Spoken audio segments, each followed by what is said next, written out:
दोस्तों नमस्कार, मैं हूं शैलेंद्र सिंह और आप देख रहे हैं हमारा यूट्यूब चैनल शब्द शब्द शैलेंद्र सिंह। आज हमारे साथ जो खास मेहमान हैं चेतना पांडे जी, जो सुरासी सामाजिक संगठन के अध्यक्ष हैं और उसको वो एक सेवा भाव से चला रही हैं। बहुत कम अपने को चर्चा में लाती हैं और बड़ी मुश्किल से आज वो हमारे साथ बातचीत के लिए भी तैयार हुई हैं। चेतना जी का अपना एक राजनीतिक परिवार भी है, जिसका भी वो बहुत कम ख़ास तौर पे कहें तो उसकी जानकारियाँ भी वो बहुत कम देती हैं।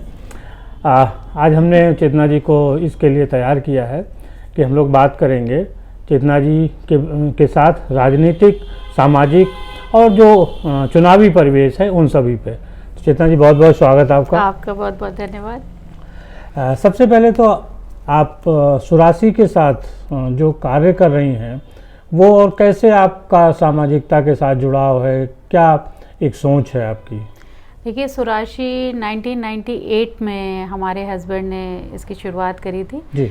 तो उस समय तो सिर्फ इसका वो था कि हम लोग राष्ट्रीय शिखर संघ एक संस्था थी, उसी के तहत बनाई थी। तो उसमें हम लोग राम जी पे चर्चा करते थे, राम जी का जन्मोत्सव मनाते थे, वो करते थे। अच्छा। लेकिन धीरे धीरे इसको मतलब थोड़ा सोशलाइज किया फिर हम लोगों ने, धार्मिक उससे लेके।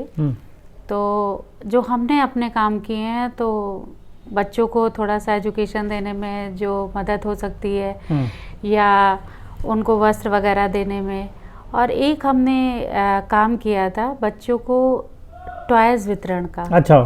खिलौने। तो जो खिलौने जिनके घर में वेस्ट हो जाते, वो खरीद के हमने नहीं कोई मतलब वो चलाया, वो लोगों से मांगे कि जब आपके बच्चे, आपने 1 साल के बच्चे के लिए खिलौने लिए और वो आपका बच्चा 2 साल का हो गया, 2 साल के लिए तो 5 साल के लिए, तो वो आपके लिए वेस्ट हो गया। तो उनको लेके वितरण का आज भी हमारा काम चलता है। अच्छा। गाजियाबाद, लखनऊ, कई जगहों पे। अच्छा जी। तो आगे क्या कुछ प्लान है सुरासी के साथ? मेरा तो जो भी हम काम करेंगे और जो भी मेरी प्लानिंग है वो सिर्फ बच्चों के एजुकेशन को लेके है। अच्छा। अभी हमने थोड़ा सा अपना वो चेंज किया है कि एक बुजुर्गों के रिक्रिएशन की लिए कोई हम जगह बनाना चाहते हैं, जहाँ पे वो नहीं, वृद्धाश्रम नहीं, उनके लिए एक रिक्रिएशन की जगह हो जहाँ पे वो अपना थोड़ा सा टाइम आके स्पेंड कर सकें। और जैसे हम लोग यंग एज के लोग हैं, किटीज करते हैं, वो करते हैं, वो वहाँ पे अपने शौक की चीज़ों अपना टाइम यूटिलाइज स्पेंड कर सकें और उनको खालीपन का एहसास ना हो। ये अभी हमारा प्रोजेक्ट है, हम धीरे धीरे इस पे मतलब वो क्लब जैसा रहेगा जहाँ वृद्ध लोग आए, अपनी जो पसंद की चीजें हैं वो करें और फिर अपने घरों को जा घर जाएं। अच्छा। बिल्कुल, वो वृद्धाश्रम नहीं होगा। हाँ।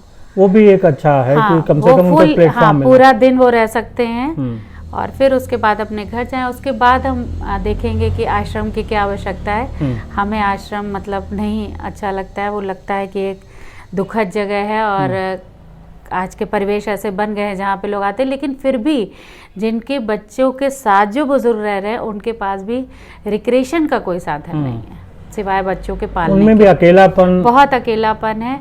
तो इस कोरोना काल में देखा कि मतलब बहुत ही वो उन चीज़ों को बहुत पास से हमने देखा। तो इस चीज़ पे अभी प्रोजेक्ट पे वर्क करने की सोची। एक हमारी मतलब कई फ्रेंड भी हैं जिन्होंने इस पे विचार अपने दिए। अच्छा। एक हमारी मतलब दीदी हैं, तो उन्होंने भी मतलब मुझे कहा कि नहीं, ऐसा कोई वर्क होना चाहिए क्योंकि वो भी इस दौर से गुजर और अल्टीमेटली हर किसी को अब हम लोगों को उस पे जाना है। अल्टीमेटली आने वाला समय हम लोगों का भी बिल्कुल हम लोगों को भी उसी में जाना है। तो पहले से अपनी व्यवस्था करके चलनी चाहिए भविष्य की सोच।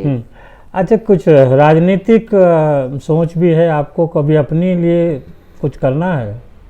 नहीं, हम तो राजनीति में फ्रंट पे आके नहीं कुछ करना चाहते, लेकिन हाँ ये है कि राजनीति क्या चीज़ है, राजनीति में क्या होता है, वो सब जानकारी रहती है। क्योंकि कैसे मदद करती हैं आप भाई साहब, इतना इन्वॉल्व हैं शुरू से? अपने विचारों को देके और अपना समय देके, अपना धन देके। जी। तीनों चीज़ें हमें उनको देनी पड़ती हैं तब वो राजनीति कर पाते हैं। अभी जैसे चुनाव आने वाले हैं जी, क्या लग रहा है कि कौन सी पार्टी सरकार बनाएगी, कैसे आगे होगा, भविष्य क्या होगा? नहीं, इसका अब हम मतलब जब आपको बोलेंगे तो आपको लगेगा क्योंकि हम उस पार्टी से हैं इसलिए ऐसा कह रहे हैं। लेकिन निश्चित रूप से भाजपा ही सरकार बनाएगी, क्योंकि ऑप्शन नहीं है और विपक्ष है नहीं, विपक्ष की कोई सोच नहीं है, कोई प्लानिंग नहीं है, किसी के लिए कुछ किया नहीं है उन्होंने। सिर्फ ये नहीं है कि हिंदू मुस्लिम पे भाजपा सरकार बनाने जा रही है, हिंदू मुस्लिम करके बना देगी, ऐसा कुछ नहीं है। और हम क्योंकि हिंदू हैं तो इस बात को भी हम दावे से कहते हैं कि अगर हिंदू को अपना हिंदुत्व बचाए रखना है तो उसे भाजपा को वोट देना पड़ेगा, देना चाहिए। लेकिन लोग कह रहे हैं कि बड़ी महंगाई हो गई। तो महंगाई पे और भी चीज़ें तो हैं, पॉपुलेशन पे तो किसी का कोई कंट्रोल नहीं है।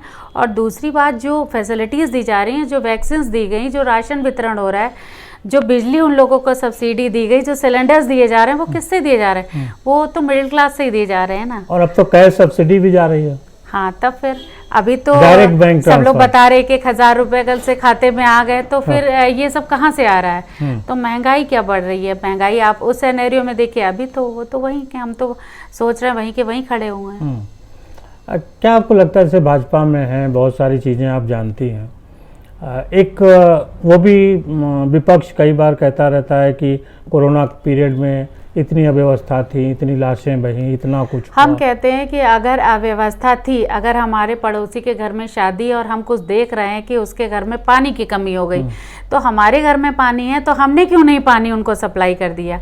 हम सिर्फ कमेंट करने के लिए नहीं बैठे हुए ना, हम भी तो, अगर विपक्ष वो राजनीति में वो भी थे तो वो क्यों नहीं निकले? क्या उनके पास पैसे की कमी थी? आप कुछ नहीं कर सकते तो सहयोग तो कर सकते थे, वो आपने क्यों नहीं किया?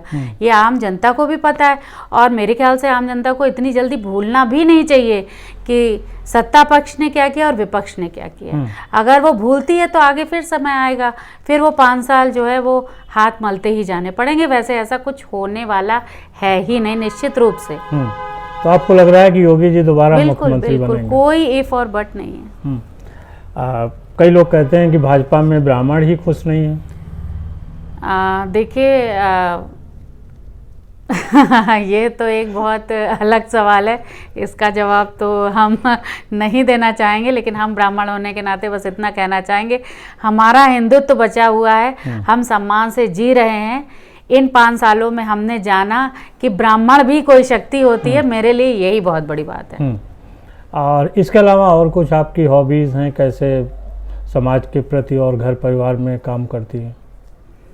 नहीं, हॉबीज़ तो मेरी ऐसी कोई भी नहीं है। हम अपना साइलेंटली जो मुझे लगता है वो हम अपना वर्क करते जाते हैं। जहाँ हम जानते हैं कि मेरी ज़रूरत है वहाँ मदद के लिए ज़रूर तत्पर रहते हैं, और बैनर लगा के मुझे काम करना आता नहीं है, ना हम काम करना चाहते हैं। इसीलिए आप वो सारी चीज़ें बताने में संकोच भी करते हैं। लेकिन बताना इसलिए भी ज़रूरी होता है ताकि लोग आपसे प्रेरणा ले सकें। ठीक है कि बैनर लगा के अपना एक अलग काम होता है, लेकिन उसके अलावा भी लोग आपको देख के आगे बढ़ें, तो इसलिए आपको कुछ तो लोगों को बताना चाहिए। आपका बड़ा सर्किल है, बड़े लोग हैं आपके साथ जुड़े हुए। हम अपना साइलेंटली यही वर्क करते हैं। हमारा अपना गांव भी है, वहाँ पे हमने एक स्कूल को गोद ले रखा हुआ है। जो फैसिलिटीज़ प्रोवाइड करनी होती है हम बच्चों को ही प्रोवाइड करते हैं। जो मेरा मतलब कंसंट्रेशन है वो बच्चों के प्रति है, क्योंकि हमें लगता है कि शिक्षा जो है बहुत ज़रूरी है, और आने वाली पीढ़ी अगर शिक्षित होगी, शिक्षा बहुत ज़रूरी है। शिक्षा बेरोजगार के लिए, रोजगार के लिए नहीं करी जाती है कि रोजगार मिल जाए। समाज में जीने के लिए आपको शिक्षित होना बहुत ज़रूरी है। क्या ये पूरे सिनेरियो को, जैसे आपने देखा कोरोना पीरियड है और बाद में भी बहुत सारी दिक्कतें आती, सबसे ख़राब क्या लगता है कि चीज़ नहीं होनी चाहिए? हमें लगता है कि जब कोई कठिन समय आए तो उस समय सबको एक साथ खड़े होना चाहिए। वाद विवाद बाद में करना चाहिए, कठिन समय में साथ जरूर देना चाहिए। अगर आपके ऊपर, आपके देश पे वो आ रही है कोई समस्या, तो आप विदेशियों को बताइए कि हम बहुत सक्षम हैं, ना कि आपस में लड़ें। आपके प्रदेश में आ रही तो भी आप साथ में खड़े हों, चाहे वो सत्ता पक्ष हो चाहे विपक्ष हो। कोई उसकी कमी है तो गिनाई जरूर जाए, लेकिन कमी उस समय ढूंढ के उसको बताई ना जाए। उस समय जितना सहयोग हो सका वो जरूर किया जाए। राजनीति में अब ये सबसे गंदी बात आ चुकी है, जो कि पहले से नहीं थी, क्योंकि हम राजनीतिक परिवार से हैं तो पहले भी जानते थे, आज भी जानते, लेकिन आज हर अच्छी चीज़ की बुराई हो रही है। तो ऐसा तो नहीं है कि हर चीज़ में बुराई होगी, कुछ ना कुछ तो अच्छाई जरूर होगी। तो आप अच्छे को अप्रिशिएट करिए, बुरे को बुरा जरूर कहिए, कमियां जरूर बताइए। विपक्ष का यही काम है, कमी बताना, लेकिन अच्छे को अच्छा भी जरूर कहिए और सहयोग दीजिए आपदा में। आप महिलाओं के साथ भी बहुत अच्छे से जुड़ी हुई हैं। समाज में महिलाओं की स्थिति में क्या बदलाव आया है पिछले कई सालों में, आप जो देख रही हैं? मुझे तो मतलब बदलाव तो काफ़ी आया है। आप आजकल इंडिपेंडेंट हैं सब कोई, और समाज में स्थान भी बहुत है, लेकिन महिलाएं भी अपने आप को थोड़ा सा उस चीज़ में प्रोग्रेसिव करके चलें। ये नहीं कि हमारा बराबरी का दर्जा है तो हम कुछ भी करते चले, हमें वो चीज़ें नहीं मतलब वो होती हैं कि आप उस चीज़ों को गलत उसमें लें कि जो हमें अधिकार मिले हुए हैं हम उसका दुरुपयोग करें। मतलब अधिकारों का दुरुपयोग नहीं होना चाहिए। इसको भी हमने बहुत पास से देखा, इसलिए मुझे पता है। तो और कुछ आप लखनऊ और हमारे दर्शकों को कहना चाहती हैं? बस क्या नए साल में आपका कोई प्लान है? हमने बताया कि यही प्रोजेक्ट है कि हम थोड़ा वृद्ध लोगों के लिए एक रिक्रिएशन सेंटर खोलना चाहते हैं। उसके लिए हम जरूर प्रयासरत हैं, वो करेंगे। और ऐसा तो और कोई नहीं। तो बहुत शुक्रिया चेतना जी आपका, और साथियों आपका भी। ये चेतना जी की बात थी। आप उनकी बात को जितना वो गंभीरता से कह रही हैं और जितना वो काम कर रही हैं, उसका एक हिस्सा उन्होंने अभी बताया है। और पहली बार मुझे लगता है आपने बिल्कुल पहली बार हम आपसे रूबरू हो रहे हैं। मैंने आपको पहले भी कहा कि नहीं शैलेंद्र जी, हम नहीं दे पाएंगे, ये इंटरव्यू का काम मेरे बस का नहीं है। तो इसलिए अभी वो पूरी बात नहीं बता पा रही, लेकिन हमने प्रयास किया है और हम लोग आगे भी आपको चेतना जी से मिलवाते रहेंगे। उनकी जो काम है, खासतौर पे वृद्धावस्था को लेकर जो उन्होंने कहा, सच है कि आज के समाज में अकेलापन बहुत बढ़ रहा है, और उस अकेलेपन को दूर करने के लिए हमें पूरे समाज को आगे आना पड़ेगा, क्योंकि अकेलापन कई बीमारियां लेके भी आता है तमाम तरीके की। तो बहुत शुक्रिया एक बार फिर से आपका, बहुत आपका धन्यवाद। सभी साथियों आपका भी बहुत शुक्रिया।